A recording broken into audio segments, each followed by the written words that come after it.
The biggest trends in industrial warehouse space over the course of last year have really been a continuation of previous years. Demand for all size ranges, from sub 5,000 square foot for much larger buildings over 50,000 square foot, but the real problem has been the lack of supply of availability.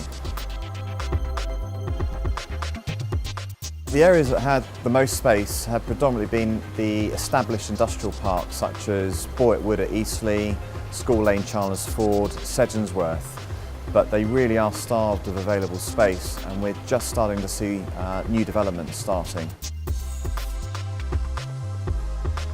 We're seeing demand across all size ranges at the moment, but the developers that are speculatively constructing are focusing on larger occupation requirements. So we're looking at 20,000 square foot plus.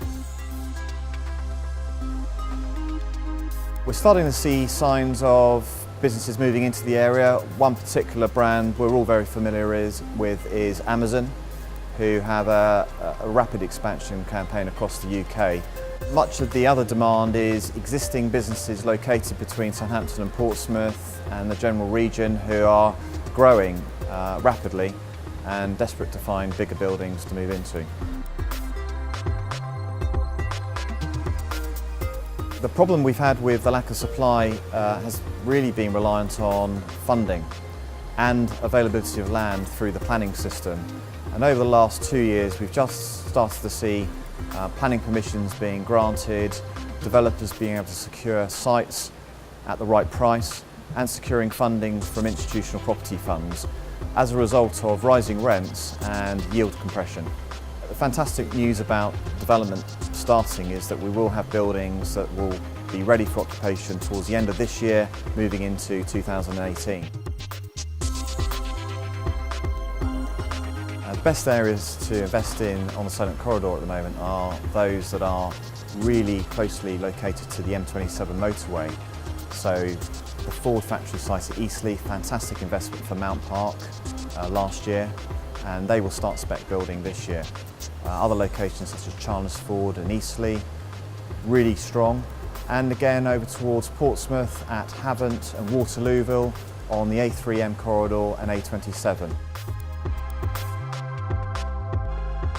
Because we've had a low supply of buildings and demand has been improving over the last few years, it's resulted in rental growth. We've seen in some locations, particularly trade parks, rental growth as high as 40% over a 5-10 year period. In other sectors we're seeing rental growth of between 10 and 15%, and that really is stimulating speculative construction. The impact on values has been really positive. We have a couple of speculative schemes, one in Hayling Island, another scheme at Daedalus Enterprise Zone, where units under 3,000 square foot have been sold off plan and achieving values of between £120 to £130 per square foot.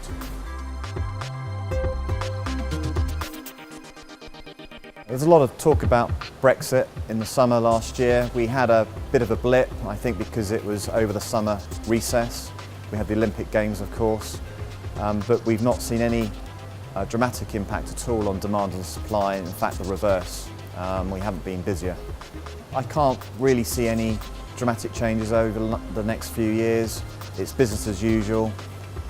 We're in a very good economy, interest rates are low, and businesses generally are planning for growth.